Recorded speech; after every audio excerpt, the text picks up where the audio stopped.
welcome to In the News for the April the 15th, 2022. It's tax day, but not really tax day. It is Good Friday. I'm Brett Burney from appsandlaw.com. This is Jeff Richardson from iPhone JD. Happy Easter, happy Passover, happy tax day, happy everything. I know. There's all the things together, right? I don't know how Passover and taxes kind of fit together, but anyway, we'll take it because that's where we are. Great review you had earlier this week, Jeff, on the I thought there were some slight updates to the iMovie apps, but after reading your article, I was like, wow, I need to try some of this. I love how you always talk about how you used to use this. You know, you're on a train with the kids, and a couple of updates that I didn't think were that big of a deal. You opened my eyes to here.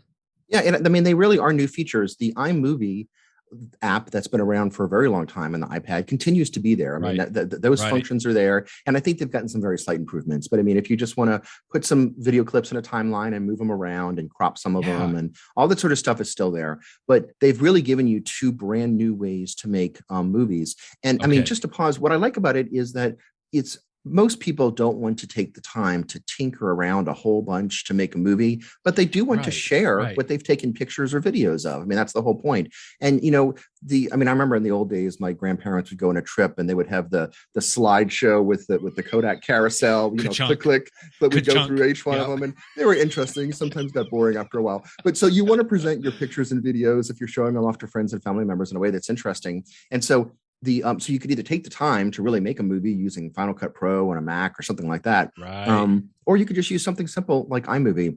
So Magic Movie is nice because you just basically throw a bunch of stuff at it, throw your videos and your pictures, and it will basically create the movie for you. It won't use every picture. It'll try to use the best ones, and of course, best is using artificial intelligence, the ones that it thinks are best. It's going to discard the ones that are blurry, and it'll look for ones that have, you know, like a person clearly in it, and the best videos, and it'll clip them down, and then it puts it in a movie. And then you have the tools in iMovie that if you wanted to rearrange stuff or put a caption on some of them and explain what that one was, or, you know, make something shorter or longer, you can totally do that. But the idea is that you're in and out quickly, and it works really well. So I like it. I think it's a cool feature. Now, this sounds like something similar, and I think you address it. There's that memories feature in the Photos app, which I have really enjoyed. You talked about it before, but it sounds like this is like maybe a little bit of an additional customization on that aspect. Yeah, it's pretty obvious that Apple took the memories technology and said, what if we took this from something like Photos, which isn't really made for editing those things? You could do some slight edits to it.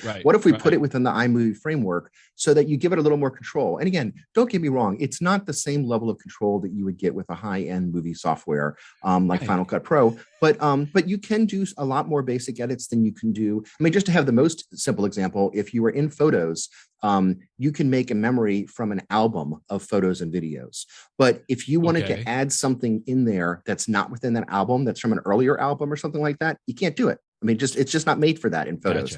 Whereas with iMovie, you can actually put whatever you want in there, you know, from any different source. You could take some new video and put it in there.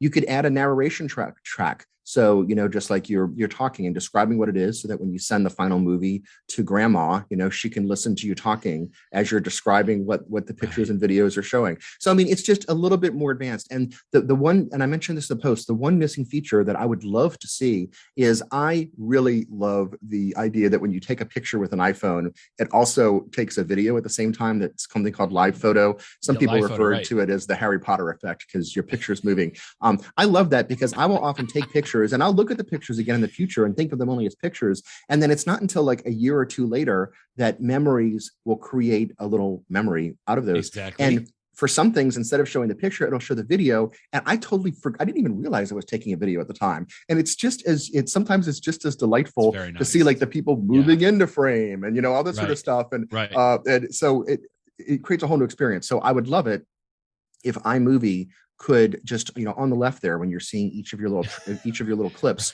if you could, you know, for pictures that were taken with an iPhone, there should be like a toggle or something that says, I want to use this as a photo, or I want to use it as the video clip. And that would be, and again, that's an obvious improvement. So hopefully they'll add that in the future. So that's one thing. Now, then the other extreme is this thing called Storyboard. Okay. Which is when you really do want to take some time. So this is like, I'm going to try to make a really nice video that I could upload to YouTube. It would actually catch people's interest.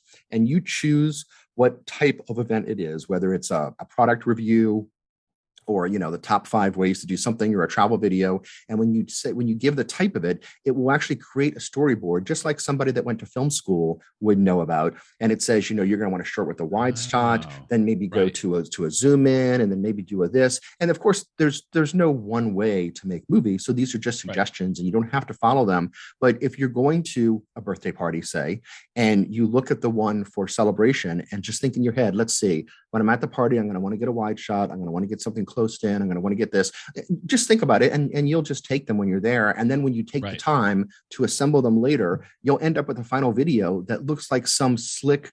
It's like you hired some professional videographer to come and make something that's just beyond what you would normally do. Because as I pointed out in my post, when I take videos and make movies out of them, they're almost always chronological. First the first clip, and then the second, just in time. And that makes sense to me. But I will admit it would be far more dynamic to do this. So I haven't tried out this feature yet, because this one's going to require some time. But I think it's a cool idea again, I think a lot of iMovie is for kids in school and stuff like that. Give kids iMovie and have them follow the storybook directions for whatever event they're going to. And the final product of the lemonade sale, video movie is going to look professional. It's going to be like, their little mini Steven Spielbergs or something. So I love it. And might we also just add, all of this is free in the iMovie app, right? Mm-hmm. Which is really incredible. Final Cut Pro is not free, and it's not just the price of the Final Cut Pro, but I will tell you from personal experience, there's also a cost of like a learning curve in doing that Final Cut Pro. Yeah. And it's just exactly what you're talking about. My daughter and son both have used iMovie as they were growing up, and they have loved it. Like, they just pull in pictures of the dog or something silly, and it's just great to see. It's another creative outlet, I think, more than anything else, and they have always loved it. Yeah, it reminds me, just for photos, on my Mac, I have the Photos app on my Mac, which has all sorts of simple editing techniques, cropping and changing, filters and levels and stuff like that. But then if I also have Photoshop, and Photoshop, 90% of Photoshop is way above my head. I just do not understand it. But there are some cool features there that I know I'm just scratching the surface on it, but I can do that. And it's the same way with movies. iMovie, everything in it is accessible. Anyone can do it. And then if you move up to Final Cut Pro on the computer, I would love it if they had Final Cut Pro on the iPad Pro, then you can actually get into super advanced stuff. So it's nice to have options. Mr. Cook of said Apple company was in the news this past week. I saw this. Several people reported on it, but you linked to a specific story from macstories.com by John Voorhees. It's IAPP, International Association of Privacy Professionals. And in fact, I saw lots of other colleagues and people that I knew that either had attended, that were not just purely technology, but even from the legal field and from the privacy field and the cybersecurity field. I think this was one of their first, back in-person conferences or something. It was a pretty big deal that I saw a lot of people attending. And it was big enough even that Mr. Tim Cook himself delivered the keynote speech to this group. And it was just kind of interesting. I think a lot of people were listening just to kind of see what Mr. Cook was going to share because of all of these things that you and I have been talking about over the last several weeks with the app tracking transparency. And obviously, it's been in the news with the whole Russia-Ukraine invasion, and people. There's just a lot of areas that kind of converged on this speech by Tim Cook, and it was just a short little report here from John Voorhees. But I just thought it was important for us to note this as well. Yeah, in fact, I think there's sort of two levels here. One level of importance is just the fact that he showed up and spoke. Tim Cook doesn't speak publicly very often. Exactly. He doesn't do a lot of interviews. He'll show up for like to give the salutatorian speech at a university graduation every once in a while. But so he doesn't show up at a lot of organizations just to speak. And I think he was trying to make a statement for Apple that we take privacy seriously and we want to be a part of this dialogue. And then secondarily of importance is what he said. And he talked about how Apple respects privacy throughout. And we've talked about that in the past, how they don't just develop an app and then at the very end say, oh, now let's put some privacy stuff in here. When they're actually in the formative stages of software, they're thinking constantly about, is this going to respect people's privacy? let's not collect any more information than we absolutely need to collect, because then there's the issue of, what if the information leaks or something like that? They're always thinking about it. He also used this opportunity to take a jab at some countries around the world are pressuring Apple to create a third-party app store so that you can buy, for example, an iPhone app, not just from Apple, but also from the Amazon App Store, the Google App Store, whatever else, or the Joe Schmo App Store. And he talked about how he thinks it's, one of the important ways that Apple maintains privacy is that they control the entire app store. So if they know there's no malicious apps in there, or if something slips through, they can immediately take steps. Whereas if third-party app stores were available, they can't guarantee the privacy. Now, how much is that true? Sure. Is that also another justification for Apple controlling the App Store and not letting third parties get into it? Sure. I mean, I think you can say that he's being cynical, or you can say he's being honest, and I think that both viewpoints are true. But so it's always interesting. It was newsworthy that he showed up. Mm-hmm. And John Voorhees from Mac Stories even linked to this case study that I think came out about exactly a year ago, A Day in the Life of Your Data. It was from Apple. They published it. It was like a case study, that a father-daughter day at the playground, which was interesting. But it also reminded me, I just looked this up real quick. Do you remember this television commercial from Apple? I know which one. A gentleman buys a cup of coffee, and then the barista jumps over the counter and starts following him into the Uber. And then he goes and buys something else somewhere else. And by the end of the commercial, he's getting followed by all these people that have been tracking him in this. And I don't hear a lot of people talking about this particular commercial, but I just thought it was really, really well done.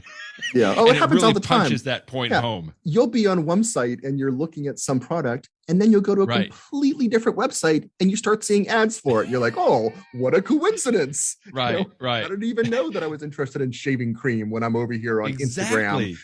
Just because they're all selling your information and sharing it and everything else. And, you can decide whether that bothers you or not. I mean, for something like shaving cream, probably not the most, controversial thing. But if it was something like, I don't know, birth control or something, there's certainly other things that are more private that you don't necessarily want the whole world knowing that you're shopping for. So, I think I'm glad that Apple respects privacy, because the world is tough. And, the only way that you protect it is taking every step you can to do it when it's reasonable, because otherwise people will look to sell our data and exploit us as much as possible. If that really bothers you, perhaps it would be worthwhile looking at a mental health app. This was a really interesting story. I just skimmed through it this morning from the New York Times. Thank you for the gift subscription link on this. But it was just really going through the fact that there's thousands and thousands of apps. I think they try to count them all up. These apps that are claiming to kind of help you be mindful of the day, to reduce stress, even from a clinical mental health capacity. And I just thought that it was neat. The story I think at the end here, they do kind of weed through, right, and at least bubble up some specific recommendations from some mental health professionals, which is good. But I'm glad that you linked this story. I think it's something that kind of goes under the radar, and it is something also to be mindful of, in the sense that you should be wary of some of these apps, or at least just be cautious. Yeah. Oh, they in fact, the privacy angle, they pointed out at the end that some of these apps that they say they're free, but they're actually collecting all sorts of information from you, which, may actually cause stress as opposed to alleviating it. But putting aside that aspect of it, there are some nice recommendations in here for different apps to use. And, some of these I've tried, some of them I wasn't even familiar with, but there's a nice variety here. I mean, the one that I hear the most about really is the Apple Watch app, because I think it sort of goes on by default when you get it, the Breathe app, which I tried for a while, and it was nice. In fact, I'll still use it every once in a while. I mean, I've had times where I feel there's just so much going on. I might do the Breathe app, and it just walks me through a 60-second breathing, and I think it helps. But I noticed just the other day I was talking to my dad, who is, the opposite of a tech person. So the fact that he even wears an Apple Watch, I think is great. It was a present from the kids. He loves it because if someone sends him a text message, he gets that notice right on his watch. Absolutely. And so he likes that. Dad. But I was totally surprised when just in the midst of a conversation, he mentions like, oh yeah, I love that breathe thing on my Apple Watch, because it comes up and it tells me to breathe. And I'm sitting there like, look at you, Dad. I mean, using technology to sort of, ease yourself, bravo, good for you. So that's why Apple does stuff like that. So if you had asked me, does my dad use any apps to help with mental health, I would have said absolutely, positively not. And yet he's doing it. So anyway, some good recommendations in here if this interests you. Yeah. And again, just a warning from this, it's like, even if an app says that it is there for your well-being or your mental health, it's good just to make sure you read a little bit more about it, inform yourself, educate yourself, just simply because they could be taking some of your information. And, especially when it comes to the mental health component, if that's some information about something that you may be suffering through or going through, like, you want to make sure that's not being shared out, right? I mean, there's some HIPAA aspects and a lot of other stuff that goes on in this, but that was a great story. I thought that that you shared it. Thank you. In addition to that, another really great story. I saw this from a couple of places, and I'm glad that you linked to this. A new iPad app, which is news in and of itself, other than the fact that, first of all, this was created by a marketing company, but it was specifically created for people that are suffering from tremors, hand tremors, and conditions like Parkinson's disease. And very, very cute name, Stable, Staybl. But I'm glad you linked to this on The Verge. Yeah, and in fact, I tried out the app this morning, and it works as advertised. And so, the way it works is, if you're holding an iPad and your hands are shaking a lot, and you're looking at a web page, of course, you're going to see the words on the page going up and down, which makes it hard to read. And so, what the app does is, first of all, you have to hold your iPad in vertical orientation. I usually hold it in horizontal orientation, but you have to have it up and down. And then it's only there's a square in the middle of the screen that shows the web page. But then when you adjust the settings, and you can, like, how much is it going to correct for shaking? And I put it all the way up to the most. If you can shake your iPad in your hand, and it will move that square up and down. So, like, if you go up, it goes down. So it's incredibly accurate in keeping, it's got to do this all in real time, right? Because you go up for a quick second, but it very quickly goes down. And the overall effect is that the web page in the middle of the screen appears to be staying in the same place, even though the iPad is shaking left and right. So it does work. I noticed that for some websites, the links, tapping on links wasn't working. So, I mean, it's still an early product, but if you know somebody that has issues with tremors that they're working through, it's a free app. Give it a and there's no downside. Try it out, because it might really help them. And I just thought it was such a clever use of the accelerometer on the iPad and addressing a need. I love it when people have, like, one specific need that they can think of, and they come up with the app, whether it be for the iPhone or the iPad or the Apple Watch or whatever, to address that. Bravo.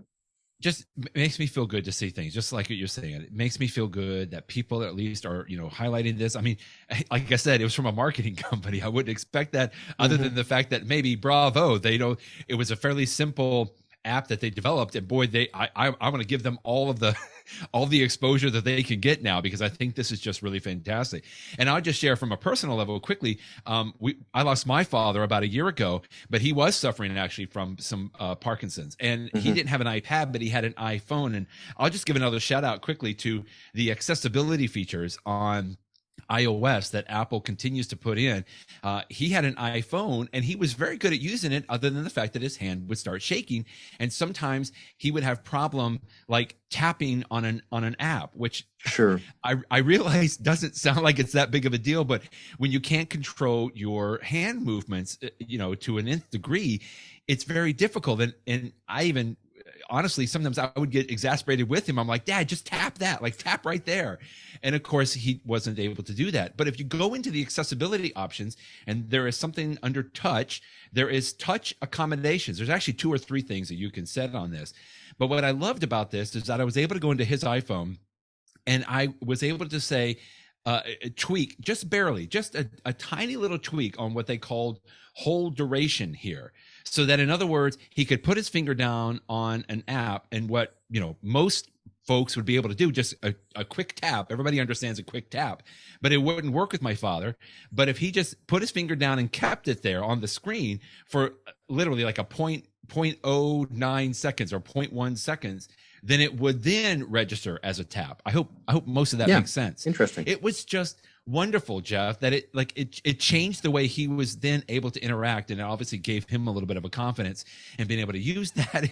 And I wasn't having to do tech support all the time, because he would call me. He's like, well, this doesn't work, I can't get into this. And it was simply just because we were having to adjust the way that he interacted with the iPhone. So anyway, That's I just wanted to share that. Yeah, it's great. But it's just good to see that folks are at least aware of this. And again, Apple, as they continue, there's so many accessibility options that most people that don't have any accessibility issues, I hardly ever go into that except for a few things that I might see pop up on a tip. But I'm thrilled to see that Apple continues to push that boundary there, and that other people are also cognizant about it as well. Another story that I saw from a couple of places too, I didn't even think this was a problem, but apparently if you want to return your AirPods or give them to someone else, you better make sure that you unpair them from your iPhone before you do so. This is really becoming a bigger problem than I ever imagined it could be, Jeff. Yeah, because if you don't unpair it, when the other person starts to use it, Apple has put security measures in these things through the Find My app that it will know that it's not for, if John gives his AirPods to Sally, when Sally goes to use them, it's going to say, right. no, these don't belong to you. I'm looking for John's iPhone, not your iPhone. Right. And so that can be a problem. So, if you're giving it to a friend, of course, they can bring them back to you and you can, go into your settings and unpair it, say this is no longer my device. Exactly. And then they can use it. But the article comes from some of these third-party resellers where people will return products and these companies will buy a whole bunch of returned products and will refurbish them and go to sell them. But then once they go to sell them again, people are unable to use them when they buy them, or they're getting these weird messages. And although Apple itself has a special tool that it can use to resolve this, super third party companies do not have it. So there was a recommendation, in this article that says that if you purchase AirPods that have this problem, and if you don't know who the original owner was, so you can't go back to them, right, you can go to an Apple store and you'll have to prove to them that you own these, which I guess, I don't know, receipt. I'm sure there'll be something rigorous that they would do to make sure that you're not a thief. Right. But then they do have the ability to take them in the back and to unpair them. But nobody wants to have to do that. So the message that I have here is, if you're going to be giving your AirPods away or selling them or anything like that, do the right thing and unpair them first. And that is just going into your Bluetooth settings, and you can say, forget this device on there. This story here, one of these refurbishers said that they actually, is that the way you do it, Brett? Or I'm just thinking, I'm not sure that would completely unpair it. That you may have to go into. That just might forget it. Oh, I see. Yeah, okay. I think you may actually have to go into the. We should have included that link in here too. You may have to go into the Find My app and actually permanently unpair it. I'm going to try to do that right now, because that's a good point. So the most instinctive thing that you were thinking to do would actually not do it. We should maybe have that as a tip. Maybe if we don't have time to look at that right now. Yeah. So here I can tell you how to do it right now. So you go into the Find My app, and when you're in the Find My app, the first little tab is People. That's where you can see where people are. But the second tab at the bottom is called Devices, and you will see all the devices associated with your account. Yes. So I see, if I tap on my AirPods Pro, and then I scroll up a little bit, it's got things like Play Sound and Find It and notifications. And then Mark is lost if somebody stole it or I lost it. But then the very last option there is remove this device. And then it'll go through a bunch of steps to double check that you want to do that. That's how you do it. Just unpairing it from Bluetooth would not do it. I don't think so, at least. And I look inside Bluetooth, and at the bottom, when I go into my Bluetooth, at the very bottom, there's two options. There is disconnect, which that would just disconnect it, right? But then there is forget this device, and you're right. Oh, okay, so maybe you can get to it from there too. Okay, I don't, but then that's only on Bluetooth, Jeff, and I don't know if that removes it from the Find My network. Yeah, we'll try it. Yeah, every which way but that loose, up and exactly. Yeah, that's just interesting. This one refurbisher, they say they have a stockpile of over 30,000 AirPods that they can resell now. My goodness. But they also said 8 out of 10 AirPods that come into them, they can't resell. Like, it's just anyway. That's just such an interesting little thing on that. From AirPods that can't be resold to QR codes. Nifty little story here that you were talking about. Your wife and yourself went to a restaurant.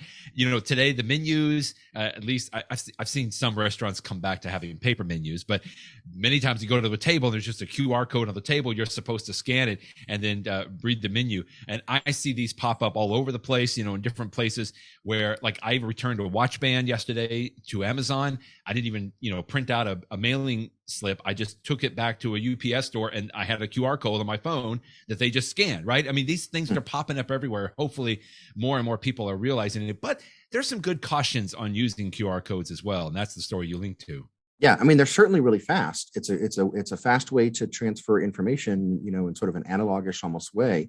But there's some risks too, because many possible things can happen when you scan a QR code. The most common is that it is a link for a website, and so by scanning the QR code, when you then tap it, it will open up that website.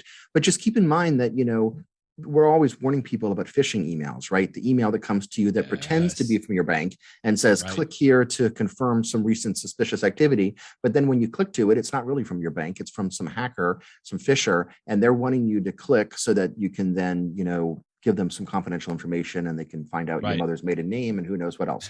So, so you got to be careful about that. And this is the same thing. I mean, if you're scanning a QR code that you think is legitimate, I see them sometimes at gas stations. They'll say, scan this code on the pump and you can get our app. But there's nothing that would stop anyone from printing out a sticker and just paste it on top of that thing. And most people probably wouldn't notice. In fact, it may have been a sticker to begin with. And then next thing you know, people are doing that. And, oh, yes, please give me your credit card information to pay for this gas. I will take care of that right away. So just the point is, be careful out there. There's unfortunately not an easy way to tell whether a QR code is legitimate or not.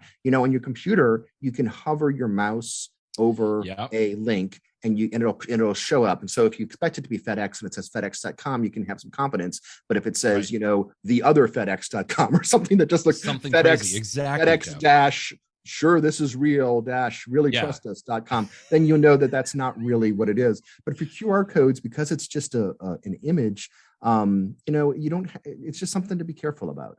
And as the article pointed out, and I had forgotten this, QR codes are not just links to websites. Some QR codes, it says in here, could trigger it to call somebody or trigger it to do some other things. I have to admit, I didn't even really realize all that stuff.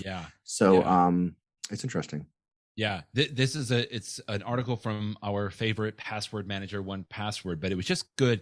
They got some bullet points at the bottom, and I'll link to this article.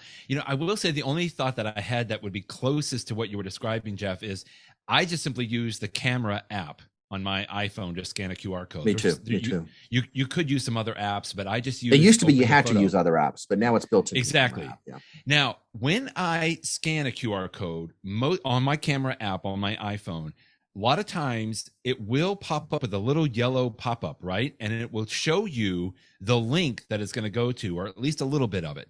Now, I don't think it's as much as what you were talking about with the hovering on a link on your computer, which is what I always recommend people do. Mm-hmm. But if you scan a QR code, it should have a little link there, and you have to tap that yellow box, right, to actually go to but the you don't website. know what it is, because at the very top of this article on 1Password, so there's a QR code on the image at the top, and if I see, I'm putting my iPhone on it, let's try it. And when I do it, it says YouTube in yellow, but I don't know. I mean, that could be, Johnny YouTube. That's not necessarily the one that's on. No, it turns out that one actually. Yeah. In fact, it looks like it opens up a specific video on YouTube if I click on it. But I don't know. Just something in yellow that's got 7 letters. I know it's not enough. It was, like I said, it was just the closest I could think of. Mm-hmm. But again, it's to the article's point. Like, this is on 1Password's official blog. I trust that QR code. Like, I know they're going to make sure their site is secure. I know that's going to go to something that I trust. But, if it didn't say, sometimes it does say YouTube on there, but other times it might say, an actual URL or the beginning of a URL. So again, I'm not saying that it's the same. I'm just saying that that's yet another way that at least I would say if there's any kind of a red flag that raised, I would not tap on that yellow pop-up to go there. And in some cases, then you may not be able to use the QR code. But like you said, if it's on a parking meter or on a gas pump, I'm probably not going to be scanning that just out of abundance of caution. So anyway, just, scanner beware. Is that right? Instead of buyer beware, something close to that. All right. The last thing you linked to, I saw this was just amazing. Apple, I love it when Apple does this. They ever so often, I don't know how often, but they have these little iPhone photography challenges. And they invite everyone to enter. I don't know who judges these or anything, but they are always phenomenal. And this last one that just came out a couple of days ago was using it was called the iPhone Macro Challenge. And these are spectacular, including the one I got behind me. Yeah, with the iPhone 13 that came out this past fall, right? The 13 Pro and the 13 Pro Max. Right. If it has a macro feature, so if you get close enough, it sort of switches the mode so that you can take these super close-up pictures. And I think they're fascinating. I mean, sometimes I'll just point it at like, my shirt sleeve, and like you get to see this really close-up pattern. It's like, wow, look at that interesting weave. But there's two reasons to look at this website. First of all, you asked about the judges. I think there's actually a link in here that explains they do who the judges are and stuff like that. And but, Peter McKinnon's on there too. That's great. I mean, real photographers that know what they're doing. First of all, they're awesome pictures to look at, right? I mean, just looking at these things, that very first one there is just stunning. They're really amazing. But the second thing that's really cool is that anyone can do these pictures, right? I mean, they're just with an iPhone. This is all over the world. This is not somebody that's got some, super rig and they've gone to school to be a photographer. Like there's one of them on the page that has a strawberry. Do you see that one? And the guy describes what he did. He said he just took a can of soda, like 7-Up or something like that. And then he put some strawberries in there and put like a black piece of cardboard behind it, and then waited for the bubbles to appear on the surface of the strawberry through whatever process that is. I'm not a scientist, whatever that is. And then he just took a picture, and you look at this and you're like, this is like otherworldly. I mean, it's really, all that you need to take this picture is an iPhone and a strawberry and some soda. So and it's 7-Up, right? Yeah, it's really, really cool stuff that you can do. So in that one right there, you're seeing these close-up of snowflakes on a dog, and they're just, it looks so beautiful. So anyway, it's a nice reminder that any of us can take really cool pictures. You need to just have the eye of a photographer, which I wish that I had. Every once in a while, I'll be lucky enough to take some picture that I'm really proud of. But for every great one I take, there's 100 of them I take that are, whatever. But, the detail on this snowflake is incredible. And it's like perfect. On dog's fur. And I see pictures all the time.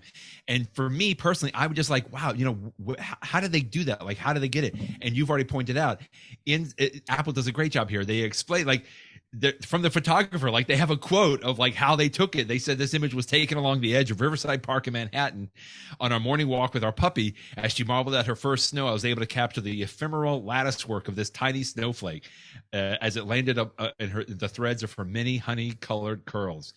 Fantastic. I love that stuff. Keep doing this, Apple. That's really, really great. And I love this one too. Oh my goodness. This is from the gentleman's in India, and I've got his name and his Instagram account behind me here.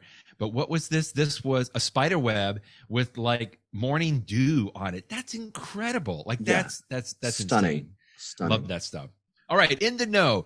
My tip was something that I found this past week. I was in my iPad, and for some reason, I needed to go into the home screen and dock of the settings. There was something I was trying to do, and I can't remember exactly what it was, because immediately I got squirrel looking at this first little toggle, which is called Use Large Icons.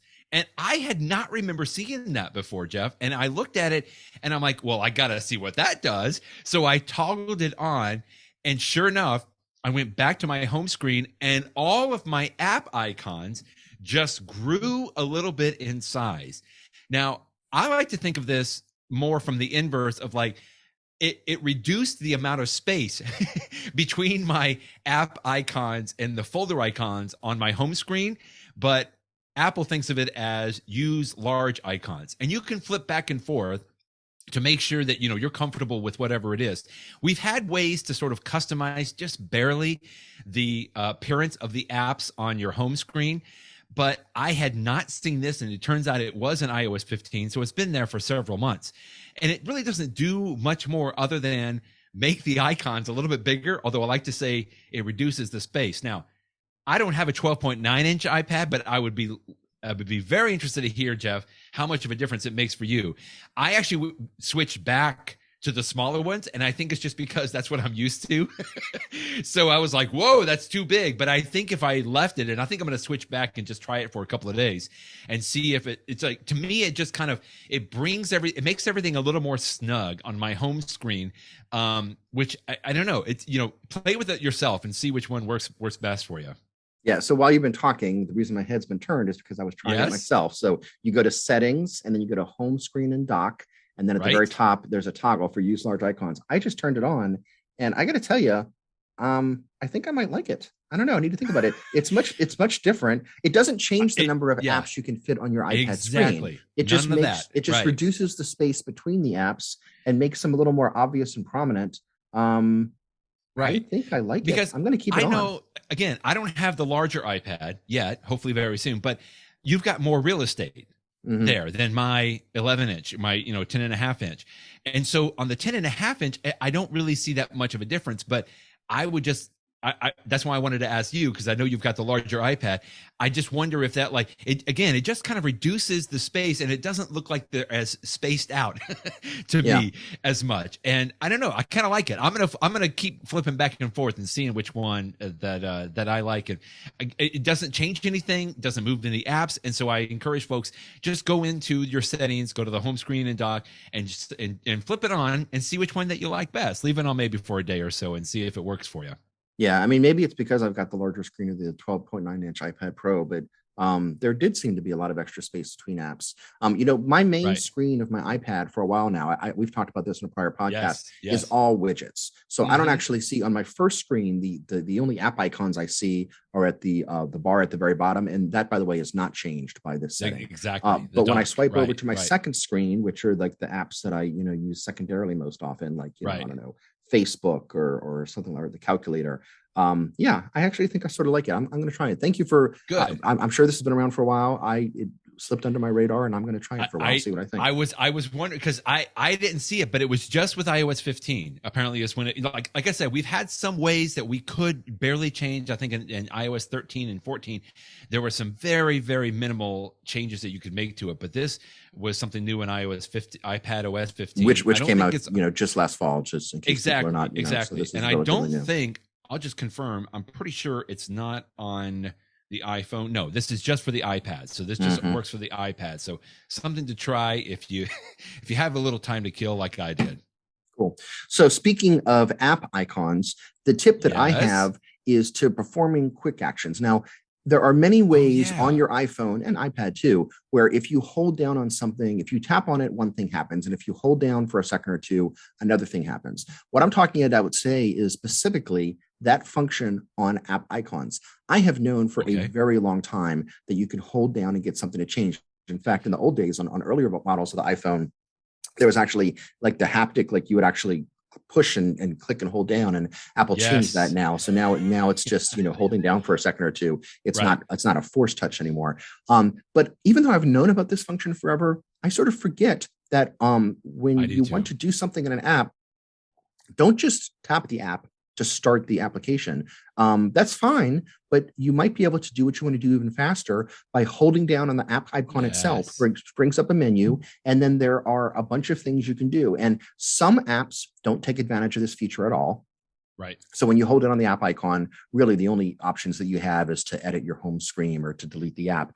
But for the apps that do take advantage of the feature, including, for example, Apple's built-in apps, there's some cool features. I think the most useful one is the Messages app. I have my Messages app right on the first home screen of my iPhone. And if I hold down for a second or two, it pops up the 3 people that are in my favorites that I text with the most, which for me happens to be my wife and my son and my daughter. You didn't make the list, Brett. Sorry. But we'll have to start texting some more. And so to save, because normally when I open the Messages app, it will go right into the chat screen of the person that I was chatting with most recently, right? So if I had been chatting with my daughter and I want to send something to my son, I have to back out of that screen, then tap on my son, and then I could. But here, just from the screen of my iPhone, I can hold down the Messages app, tap my son's picture, and then start texting to him right then and there. So I think that's much faster. Cool. And some of the other ones, I'll give you a couple more that I thought were particularly useful.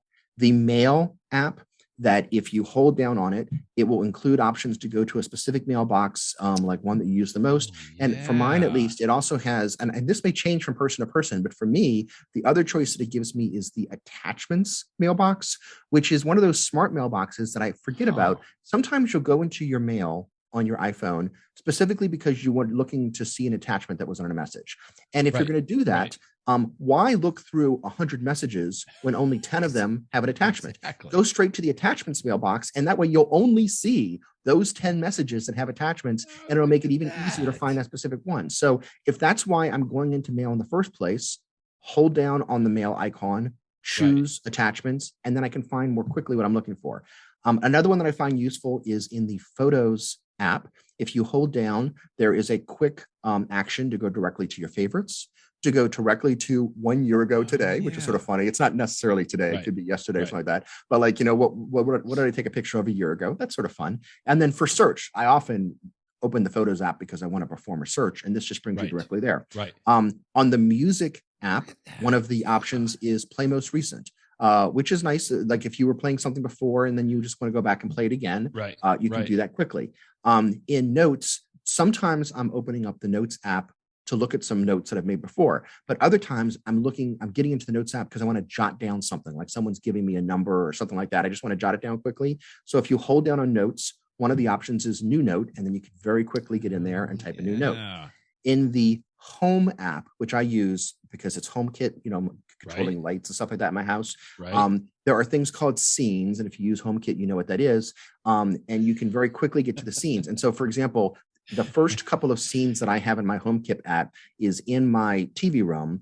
One of scene automatically dims the lights to like 5%. One of them dims the light to like 25%, and one of them puts them all the way up at 100%. And so I can very quickly get to those three options because they're my first three scenes just from holding down on the app. So like we're getting in the room and I want to dim the lights a little bit, maybe just go to 25%. I want to really bring them down because we're watching something like a really dark movie, but I don't want them completely off.